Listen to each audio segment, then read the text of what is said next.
Dear students, welcome to today's class.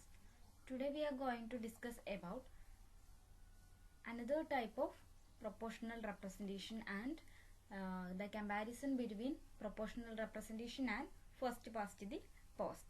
അപ്പോൾ കഴിഞ്ഞ ക്ലാസ്സിൽ നമ്മൾ എന്താണ് പറഞ്ഞു വരുന്നത്? കഴിഞ്ഞ ക്ലാസ്സിൽ നമ്മൾ ആനുപാതിക പ്രാതിനിധ്യത്തെക്കുറിച്ച് പറഞ്ഞു.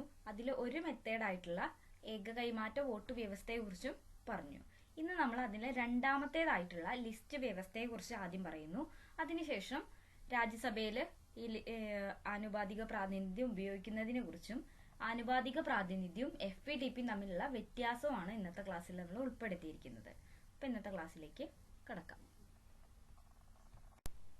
അപ്പോൾ ഇന്ന് ആദ്യം നമ്മൾ പറയുന്നത് എന്താണ് ലിസ്റ്റ് വ്യവസ്ഥ എന്നുള്ളതാണ്. ആനുപാതിക പ്രാതിനിധ്യത്തിന്റെ മറ്റൊരു രൂപമാണ് ഈ ലിസ്റ്റ് വ്യവസ്ഥ എന്ന് പറയുന്നത്. List system is another form of proportional representation. European വൻകരകളിലൊക്കെയാണ് ഇത് കൂടുതലും ഉപയോഗിക്കുന്നത്, ഈ ലിസ്റ്റ് വ്യവസ്ഥ എന്നുള്ളത്. യൂറോപ്യൻ വൻകരയിൽ ലിസ്റ്റ് വ്യവസ്ഥയ്ക്കും ഈ ഏകകൈമാറ്റ വോട്ട് വ്യവസ്ഥയിൽ പറഞ്ഞ പോലെ ഒരു ബഹുഅംഗ നിയോജക മണ്ഡലം ആവശ്യമാണ്. It also require multi member constituency. ഇവിടെ എത്ര സീറ്റുകൾ ഉണ്ടോ ആ സീറ്റുകളുടെ എണ്ണത്തിന് തുല്യമായിട്ട് ഓരോ പാർട്ടിയും സ്ഥാനാർത്ഥികളുടെ ഒരു ലിസ്റ്റ് തയ്യാറാക്കും. ഈ വോട്ടേഴ്സ് ഈ പാർട്ടികൾ തയ്യാറാക്കുന്ന ലിസ്റ്റിനാണ് വോട്ട് ചെയ്യുന്നത്. സ്ഥാനാർത്ഥികളുടെ ഒരു ലിസ്റ്റ് ഓരോ പാർട്ടിയും തയ്യാറാക്കും. ആ പാർട്ടിയുടെ ലിസ്റ്റിനാണ് വോട്ടേഴ്സ് വോട്ട് ചെയ്യുന്നത്. Each party prepare a list of candidate equal to the number of seats that have to be filled in. If a voter votes for the list prepared by each political party. And ഇവിടെ ലിസ്റ്റുകൾ നേടിയ വോട്ടുകളുടെ എണ്ണത്തിന് ആനുപാതികമായാണ് seat വിഭജിച്ചു കൊടുക്കുന്നത്. ഈ പാർട്ടികൾ തയ്യാറാക്കിയ ലിസ്റ്റിന് ആനുപാതികമായി ലിസ്റ്റിലെ ഓരോ ലിസ്റ്റിനും എത്രത്തോളം വോട്ട് കിട്ടിയിട്ടുണ്ട് ആ വോട്ടിന് ആനുപാതികമായിട്ടായിരിക്കും സീറ്റുകൾ നൽകുന്നുണ്ടായിരിക്കുക. ഹെയർ വ്യവസ്ഥ പോലെ തന്നെ ഇവിടെയും ഒരു ക്വാട്ട ആവശ്യമാണ്. തെരഞ്ഞെടുക്കപ്പെടേണ്ട സീറ്റുകളുടെ എണ്ണം കൊണ്ട് പോൾ ചെയ്ത വോട്ടുകളുടെ എണ്ണത്തെ ഹരിച്ചാണ് ക്വാട്ട തീരുമാനിക്കുന്നത്. എത്രയാണോ വോട്ടുള്ളത് ആ വോട്ടിനെ സീറ്റുകളുടെ എണ്ണം കൊണ്ട് ഹരിക്കുന്നു. തെരഞ്ഞെടുക്കപ്പെടേണ്ട സീറ്റുകളുടെ എണ്ണം കൊണ്ടാണ് ഈ വോട്ടിനെ ഹരിക്കുന്നത്. അപ്പൊ കിട്ടുന്ന ഹരണഫലം എന്താണോ അതാണ് ക്വാട്ട എന്ന് പറയുന്നത്. ഈ ക്വാട്ടയ്ക്കനുസരിച്ചിട്ടാണ് സീറ്റ് വിഭജിച്ചു കൊടുക്കുന്നത്. പിന്നെ എല്ലാ സീറ്റും തെരഞ്ഞെടുക്കപ്പെട്ടിട്ടില്ലെങ്കിൽ തെരഞ്ഞെടുക്കപ്പെടാത്ത സീറ്റുകൾ ഭാഗികമായ മിച്ചം ഫ്രാക്ഷണൽ സർപ്ലസ് കൂടുതലുള്ള പാർട്ടി ഏറ്റവും കൂടുതലുള്ള കക്ഷിക്ക് കിട്ടുന്നു. പിന്നെ തൊട്ടടുത്ത നിയോജക മണ്ഡലത്തിലെ കക്ഷി നേടിയ വോട്ടുകളുടെ ഭാഗിക മിച്ചം കൂട്ടിച്ചേർത്തുകൊണ്ട് ഒരു കക്ഷിക്ക് വോട്ടുകളുടെ കുറവ് നികത്താനും ഇതിൽ സാധിക്കും.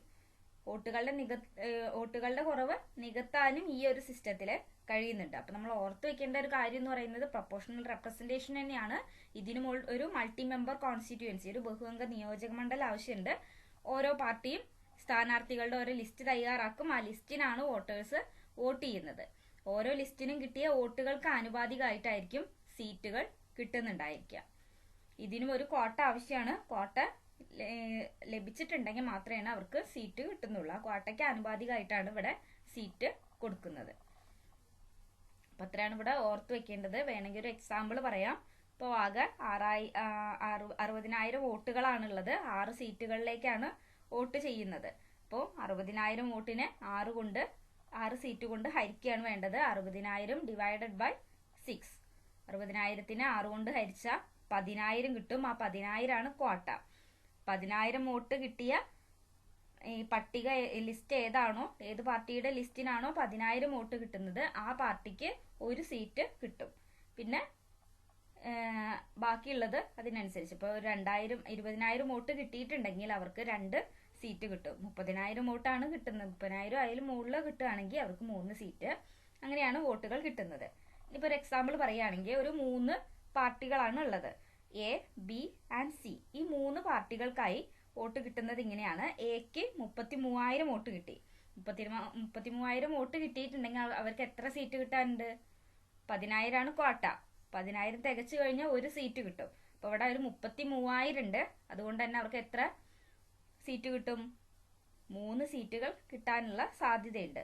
പിന്നെ ബിക്ക് 21,000 വോട്ടാണ് കിട്ടിയിട്ടുള്ളത്. അതുകൊണ്ട് തന്നെ ബിക്ക് 2 സീറ്റും കിട്ടും. സിക്ക് വെറും 6,000 വോട്ടേ കിട്ടിയിട്ടുള്ളൂ. അതുകൊണ്ട് തന്നെ കോട്ട തികച്ചിട്ടില്ല. അതുകൊണ്ട് തന്നെ അവർക്ക് സീറ്റുകളൊന്നും കിട്ടുന്നില്ല. വോട്ടുകളുടെ ഏറ്റവും വലിയ ഭാഗിക മിച്ചം, ഏറ്റവും വലിയ ഫ്രാക്ഷണൽ സർപ്ലസ്, അതായത് ഒരു 3,000 വോട്ട് ആർക്ക് കൂടുതലുണ്ട്? എ എന്ന കക്ഷിക്ക് ഉണ്ട്, എ എന്ന പാർട്ടിക്ക് ഉണ്ട്. അത് അവർക്ക് കിട്ടിയതിനാൽ തന്നെ എ എന്ന കക്ഷിക്ക് അവശേഷിക്കുന്ന ഒരു സീറ്റ് കിട്ടും. എക്ക് 3 സീറ്റും ബിക്ക് 2 സീറ്റുമാണ്. ആകെ 5 സീറ്റായി. ആകെ എത്ര സീറ്റിലേക്കാണ് തെരഞ്ഞെടുപ്പ് നടക്കുന്നത്? 6 സീറ്റിലേക്കാണ്. അപ്പോൾ ഒരു സീറ്റും കൂടി ബാക്കിയുണ്ട്. ആ അവശേഷിക്കുന്ന സീറ്റ് ആർക്ക് കിട്ടും? എ എന്ന പാർട്ടിക്ക് കിട്ടും. അവർക്കാണ് ഏറ്റവും വലിയ ഭാഗിക മിച്ചം ഉള്ളത്. 3,000 വോട്ട് കൂടുതൽ ആർക്കാണുള്ളത്? എ എന്ന കക്ഷിക്കാണ് ഉള്ളത്. അതുകൊണ്ട് തന്നെ ആർക്ക് ആ സീറ്റ് കിട്ടും? ബാക്കി വരുന്ന ആ സീറ്റ് എ എന്ന കക്ഷിക്ക് കിട്ടും. എന്നാൽ ഈ ലിസ്റ്റ് വ്യവസ്ഥയിൽ അടുത്ത നിയോജക മണ്ഡലത്തിൽ നിന്നും ഭാഗിക മിച്ചം കൈമാറാനും അനുവദിക്കുന്നുണ്ട്. അപ്പൊ അങ്ങനെ കൈമാറിയും വേണമെങ്കിൽ സിക്ക് ഒരു സീറ്റ് ലഭിക്കാനുള്ള സാധ്യത ഇവിടെ ഉണ്ട്. അതാണ് ലിസ്റ്റ് വ്യവസ്ഥ എന്ന് പറയുന്നത്. ഇനി നമ്മൾ അടുത്തത് പറയുന്നത് രാജ്യസഭാ തെരഞ്ഞെടുപ്പിലെ ആനുപാതിക പ്രാതിനിധ്യം എങ്ങനെയാണ് പ്രവർത്തനക്ഷമമാകുന്നത്, എങ്ങനെയാണ് ഈ ആനുപാതിക പ്രാതിനിധ്യം ഉപയോഗിക്കുന്നത് എന്നുള്ളതാണ്. ഈ ആനുപാതിക പ്രാതിനിധ്യത്തിൽ നമ്മൾ 2 രീതി പറഞ്ഞു. ഒന്ന് ഏക കൈമാറ്റ വോട്ട് വ്യവസ്ഥ, സിംഗിൾ ട്രാൻസ്ഫർ വോട്ട് സിസ്റ്റം. രണ്ടാമത്തെ പറഞ്ഞത് ലിസ്റ്റ് വ്യവസ്ഥ, ലിസ്റ്റ് സിസ്റ്റം. ഇതില് ഏക കൈമാറ്റ വോട്ട് വ്യവസ്ഥ ഉപയോഗിച്ചിട്ടാണ് രാജ്യസഭയിലേക്കുള്ള തെരഞ്ഞെടുപ്പ് നടക്കുന്നത്. സിംഗിൾ ട്രാൻസ്ഫർ വോട്ട് സിസ്റ്റം ഉപയോഗിച്ചിട്ടാണ് രാജ്യസഭാ ഇലക്ഷൻ നടക്കുന്നത്. ഇവിടെ ഓരോ സംസ്ഥാനത്തിനും രാജ്യസഭയിലേക്ക് ഒരു പ്രത്യേക ആനുപാതിക പങ്ക് ഈ ക്വാട്ട തീരുമാനിച്ചിട്ടുണ്ടായിരിക്കും. അതായത് സംസ്ഥാന നിയമനിർമ്മാണ സഭകളിലെ മെമ്പർമാരാണ് ഇവിടെ തെരഞ്ഞെടുപ്പിൽ പങ്കെടുക്കുന്നത്. സംസ്ഥാന നിയമസഭകളിലെ MLA-മാർക്കാണ് വോട്ടവകാശം ഉള്ളത്. ഒരു വോട്ടർക്ക്, അതായത് ഒരു MLA-ക്ക് ഒരൊറ്റ ഫലപ്രദമായ വോട്ടേണ് ഉണ്ടാവുള്ളൂ. പക്ഷെ അവർക്ക് എന്ത് ചെയ്യാം? മുൻഗണന രേഖപ്പെടുത്താനായി സാധിക്കും. ഓരോ സ്ഥാനാർത്ഥിയും വിജയിക്കണമെങ്കിൽ അവർക്ക് ഈ ആനുപാതിക പങ്ക് ക്വാട്ട ലഭിച്ചിട്ടുണ്ടായിരിക്കണം. ആ ക്വാട്ട എങ്ങനെയാണ് കണ്ടുപിടിക്കുന്നത് എന്ന് നമ്മൾ മുന്നത്തെ ക്ലാസ്സിൽ പറഞ്ഞതാണ്. ക്വാട്ട എങ്ങനെയാണ് കണ്ടുപിടിക്കുന്നത്? മൊത്തം പോൾ ചെയ്ത വോട്ടുകളുടെ എണ്ണം ഹരിക്കണം സീറ്റുകളുടെ എണ്ണം +1. സീറ്റുകളുടെ എണ്ണത്തോട് ഒന്നുകൂടി കൂട്ടിയതുമായിട്ട് ഹരിച്ച് കിട്ടുന്ന ഹരണഫലത്തോട് ഒന്ന് കൂട്ടുകയാണ് ചെയ്യേണ്ടത്. എത്ര വോട്ടാണോ വരുന്നത് ആ വോട്ടിനെ സീറ്റുകളുടെ എണ്ണം +1 കൊണ്ട് ഹരിക്കുക, ഹരണഫലത്തോട് ഒന്ന് കൂട്ടുക. അപ്പോൾ ക്വാട്ട കിട്ടും. ആ ക്വാട്ടയ്ക്ക് അനുസരിച്ചിട്ടാണ് അവർക്ക് സീറ്റുകൾ ലഭിക്കുന്നത്. ക്വാട്ട കിട്ടിയിട്ടുണ്ടെങ്കിൽ മാത്രമേ സീറ്റ് ലഭിക്കുന്നുള്ളൂ. പിന്നെ ഇതിൽ മുൻഗണനാ വോട്ടുകളുടെ അടിസ്ഥാനത്തിലാണ് വോട്ടുകൾ എണ്ണുന്നത്. 1ാം മുൻഗണനാ വോട്ടുകൾ ആദ്യം പരിഗണിക്കും. ക്വാട്ട കിട്ടിയ സ്ഥാനാർത്ഥി ആരാണോ അവര് വിജയിച്ചതായി പ്രഖ്യാപിക്കും. അങ്ങനെയാണ് ഈ രാജ്യസഭാ തെരഞ്ഞെടുപ്പ് നടക്കുന്നത്. നമ്മൾ പറഞ്ഞു ഇന്ത്യയില് രാജ്യസഭാ ഇലക്ഷനും അതേപോലെ തന്നെ പ്രസിഡന്റ്, വൈസ് പ്രസിഡന്റ് അത്തരത്തിലുള്ള തെരഞ്ഞെടുപ്പുകളിലും മാത്രം ചുരുങ്ങിയ തോതിൽ മാത്രമേ ആനുപാതിക പ്രാതിനിധ്യം PR പ്രൊപ്പോർഷണൽ റെപ്രസെന്റേഷൻ ഉപയോഗിക്കുന്നുള്ളൂ എന്ന് പറഞ്ഞു. ബാക്കി എല്ലാ തെരഞ്ഞെടുപ്പുകളിലും നമ്മൾ ഏത് സമ്പ്രദായമാണ് ഉപയോഗിക്കുന്നത്? കേവല ഭൂരിപക്ഷം, first past the post system, FPDP അഥവാ സിമ്പിൾ മെജോറിറ്റി സിസ്റ്റം ആണ് കൂടുതലായി ഉപയോഗിക്കുന്നത്. അതെന്തുകൊണ്ടാണ് ആ ഒരു സിസ്റ്റം കൂടുതലായി ഉപയോഗിക്കുന്നത് എന്നുള്ളതാണ് ഇനി നമ്മൾ പറയുന്നത്. ഒന്നാമത്തെ കാര്യം എന്ന് പറയുന്നത് ഈ ആനുപാതിക പ്രാതിനിധ്യ വ്യവസ്ഥ എന്ന് പറയുന്നത് വളരെ സങ്കീർണമാണ്. പെട്ടെന്ന് നമുക്ക് മനസ്സിലാക്കിയെടുക്കാൻ സാധിക്കില്ല. എന്നാൽ FPDP ആണെങ്കിൽ വളരെ ലളിതമാണ്. ഏതൊരു സാധാരണക്കാരനും മനസ്സിലാകാവുന്ന രീതിയിലാണ് FPDP ഉള്ളത്. അത് മാത്രമല്ല FPDP എന്ന് പറയുന്നത് വളരെ ചെലവ് കുറഞ്ഞതാണ്. ആനുപാതികത്തിനാണെങ്കിൽ ചെലവ് കൂടുതലും FPDPക്ക് താരതമ്യേന ചെലവ് കുറവുമാണ്. അതുകൊണ്ടാണ് ഇന്ത്യ ഈ FPDP സ്വീകരിച്ചത്. അതാണ് ഒരു കാരണം. രണ്ടാമത്തെ കാര്യം എന്ന് പറയുന്നത് ഇന്ത്യ എന്ന് പറയുന്നത് ഒരു വലിയ ഉപഭൂഖണ്ഡ രാജ്യമാണ്. അതുകൊണ്ട് തന്നെ അത്തരത്തിലുള്ള ഒരു രാജ്യത്തിന് ആനുപാതിക പ്രാതിനിധ്യം അത്ര തന്നെ പ്രായോഗികമല്ല. ചെറിയ രാജ്യങ്ങളിൽ മാത്രമേ ഈ ആനുപാതിക പ്രാതിനിധ്യം പ്രാവർത്തികമാക്കുള്ളൂ. അതുകൊണ്ട് തന്നെ ഇന്ത്യ എന്ത് സ്വീകരിച്ചു? കേവല ഭൂരിപക്ഷ വ്യവസ്ഥ സ്വീകരിച്ചു. പിന്നെ മറ്റൊരു കാരണം എന്ന് പറയുന്നത് FPDP വ്യവസ്ഥയിൽ വോട്ടർമാർക്ക് ഇഷ്ടമുള്ള സ്ഥാനാർത്ഥികൾക്ക് വോട്ട് ചെയ്യാനുള്ള സ്വാതന്ത്ര്യം ഉണ്ടായിരിക്കും. പക്ഷെ PR വ്യവസ്ഥയിൽ അതിനുള്ള ഒരു സ്വാതന്ത്ര്യം ഇല്ല. അവിടെ രാഷ്ട്രീയ പാർട്ടിക്കോ അല്ലെങ്കിൽ രാഷ്ട്രീയ പാർട്ടികൾ തയ്യാറാക്കിയ ലിസ്റ്റിനോ ആയിരിക്കും വോട്ട് ചെയ്യുന്നുണ്ടായിരിക്കുക PR വ്യവസ്ഥയിൽ.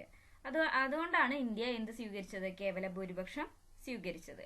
കേവല ഭൂരിപക്ഷം ആണെങ്കിൽ വോട്ടർമാർക്ക് അവർക്ക് ഇഷ്ടമുള്ള സ്ഥാനാർത്ഥി ആരാണോ അവർക്ക് വോട്ട് ചെയ്യാനായി സാധിക്കും. ഇനി മറ്റൊരു കാരണം എന്ന് പറയുന്നത് ആനുപാതിക പ്രാതിനിധ്യ വ്യവസ്ഥയിൽ ഒരു കൂട്ടം പ്രതിനിധികളെ തെരഞ്ഞെടുക്കുന്നുണ്ട്. അതുകൊണ്ട് തന്നെ അവർക്ക് ഉത്തരവാദിത്തം വളരെ കുറവായിരിക്കും. എന്നാൽ FPTPയിലോ ഒരു പ്രതിനിധിയെ മാത്രമേ തെരഞ്ഞെടുക്കുന്നുള്ളൂ. ആ പ്രദേശത്തിന്റെ ഉത്തരവാദിത്തത്തിൽ നിന്ന് അവർക്ക് ഒഴിഞ്ഞു മാറാനായി കഴിയില്ല. ഉത്തരവാദിത്തം കൂടുതൽ FPTPക്കാണ്.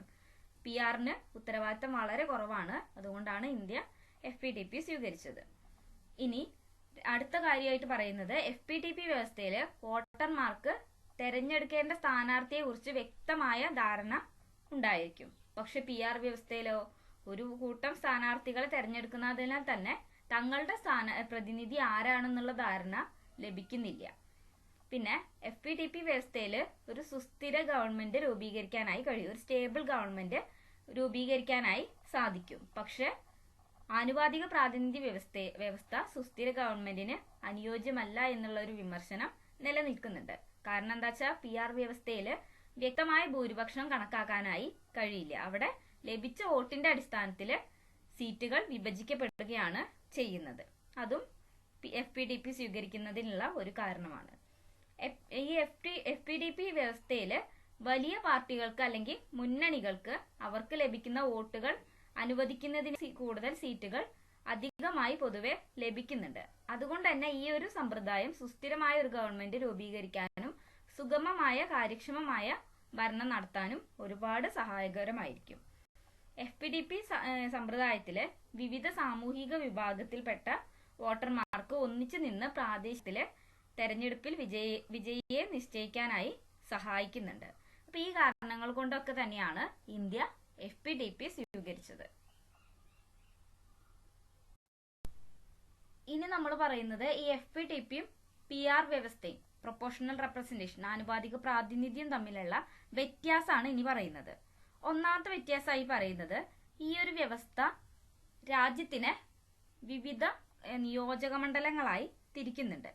രാജ്യം മുഴുവൻ നിയോജക മണ്ഡലങ്ങൾ അല്ലെങ്കിൽ ജില്ലകൾ എന്ന് വിളിക്കുന്ന ഭൂമിശാസ്ത്രപരമായ ചെറിയ ഘടകങ്ങളായി വിഭജിക്കുന്നുണ്ട്. ഏതില്? FPTPയില്.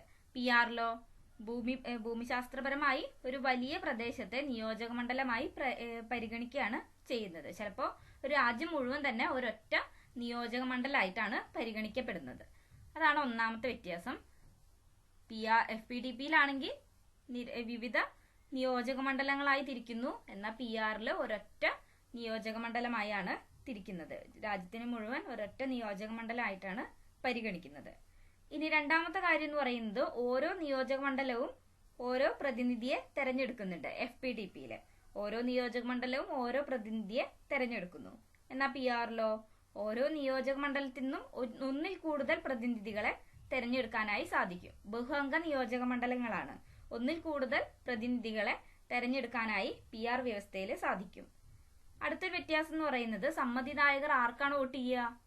Vote for candidate. FPTPയില് സ്ഥാനാർത്ഥികൾക്കാണ് FPTPയില് വോട്ട് ചെയ്യുന്നത്. എന്നാൽ ആനുപാതിക വ്യവസ്ഥയില് വോട്ടേഴ്സ് പാർട്ടിക്ക് അല്ലെങ്കിൽ പാർട്ടി തയ്യാറാക്കിയ ലിസ്റ്റിനാണ് വോട്ട് ചെയ്യുന്നത്. Vote for political parties or list prepared by political parties. മറ്റൊരു വ്യത്യാസം എന്ന് പറയുന്നത് ഒരു പാർട്ടിക്ക് കിട്ടിയ വോട്ടിനേക്കാൾ കൂടുതൽ സീറ്റ് നിയമനിർമ്മാണ സഭയില് കിട്ടാനുള്ള സാധ്യത FPTPയിലുണ്ട്. ഒരു പാർട്ടിക്ക് കിട്ടിയ വോട്ടിനേക്കാൾ കൂടുതൽ സീറ്റ് കിട്ടാനുള്ള സാധ്യത ഏതിലുണ്ട്? കേവല ഭൂരിപക്ഷത്തില് ഉണ്ട്. എന്നാൽ PR വ്യവസ്ഥയില് നിയമനിർമ്മാണ സഭയില് ഒരു കക്ഷിക്ക് കിട്ടിയ സീറ്റുകളുടെ എണ്ണം ആ കക്ഷിക്ക് കിട്ടിയ വോട്ടുകളുടെ ശതമാനത്തിന് ആനുപാതികമായിരിക്കും. Each party gets seats proportional to their voting strength. എത്ര വോട്ട് കിട്ടിയോ അതിന് ആനുപാതികമായിട്ടാണ് സീറ്റ് കിട്ടുന്നത്. പിന്നെ അടുത്തൊരു കാര്യം എന്ന് പറയുന്നത് അത് വളരെ പ്രധാനപ്പെട്ടതാണ്. കേവല ഭൂരിപക്ഷത്തില് ഭൂരിപക്ഷം കിട്ടിയിട്ടില്ല എങ്കിലും സ്ഥാനാർത്ഥിക്ക് വിജയിക്കാം. മറ്റുള്ളവരെക്കാൾ കൂടുതൽ വോട്ട് കിട്ടിയാൽ മതി. പകുതിയിൽ കൂടുതൽ 50% കൂടുതൽ കിട്ടണമെന്ന് യാതൊരു നിർബന്ധവും കേവല ഭൂരിപക്ഷത്തില് ഇല്ല. ഭൂരിപക്ഷം കിട്ടിയില്ലെങ്കിലും അവർക്ക് ജയിക്കാനായി സാധിക്കും. എന്നാൽ ആനുപാതിക പ്രാതിനിധ്യത്തില് ഒരു സ്ഥാനാർത്ഥിക്ക് വിജയിക്കണമെങ്കിൽ ഭൂരിപക്ഷം വോട്ട് കിട്ടിയിരിക്കണം. ആ ക്വാട്ട കിട്ടിയിട്ടുണ്ടെങ്കിൽ മാത്രമേ അവർക്ക് വിജയിക്കാനായി, സ്ഥാനാർത്ഥികൾക്ക് വിജയിക്കാനായി സാധിക്കുള്ളൂ എന്നുള്ളതാണ് മറ്റൊരു വ്യത്യാസം എന്ന് പറയുന്നത്. The elected candidate shouldn't get majority vote in FPDP, while the elected candidate should get majority vote in PR system. ഇനി ഈ FPDP ഏതൊക്കെ രാജ്യങ്ങളിലാണ് ഉള്ളത് നോക്കാം. UK-ല്, ഇന്ത്യയിലൊക്കെ FPDP ആണ് കൂടുതൽ ഉപയോഗിക്കുന്നത്. എന്നാൽ ഇസ്രയേല്, നെതർലാൻഡ്, അർജന്റീന, പോർച്ചുഗൽ അത്തരത്തിലുള്ള രാജ്യങ്ങളിലൊക്കെ കൂടുതൽ ഉപയോഗിക്കുന്നത് പ്രൊപ്പോർഷണൽ റെപ്രസെന്റേഷൻ, ആനുപാതിക പ്രാതിനിധ്യ വ്യവസ്ഥയാണ്. ഇത്രയാണ് ഇതിന്റെ വ്യത്യാസമായിട്ട് വരുന്നത്. അപ്പം ഇത്രയാണ് പറയാനുള്ളത്. Thank you.